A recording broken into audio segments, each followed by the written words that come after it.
May binilin ba si Grace sa'yo tungkol sa tosino sa akin? Let, pwede ba huwag ka munang sumabay? Baka sa'yo pa mabaling ang inis ko. Ano problema mo? Paki mo! Ay naku, tatlo lang yan. It's either A, bumalik sakit mo, o B, nakulong naman yung nanay mo. Ay, C, heartbroken ka, no? Oh, umamin na ba sa'yo yung ate mo? Anong kinalaman ni ate dito? Secret lang natin to, ha? Huwag mo sabihin na ako yung nag-splok sa'yo.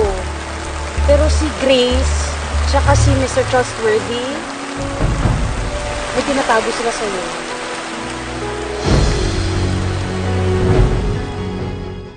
Sandali, Let, kaklaruhin ko lang, ha? Ang ate ko at si Lucas may tinatago sa akin. Yes! I mean, si Lucas, si Mr. Trustworthy, di ba?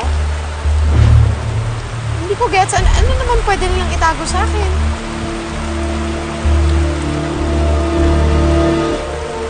Ini-imply mo ba na ang ate ko at ang boyfriend ko may relasyon? Ay!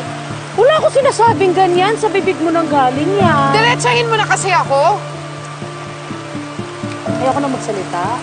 Kasi baka madamay pa ako eh. Kung ako sa'yo, i-discover mo na lang on your own.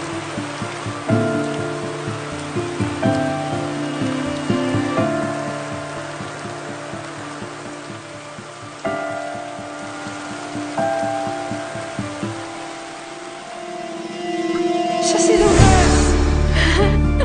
siya yung kinukwento ko sa'yo, ate.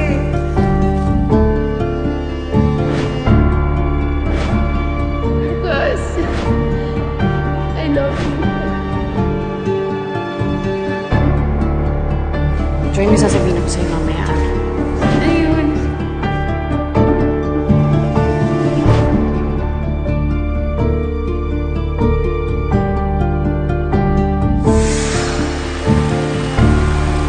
Upo ka dito, masugat ka.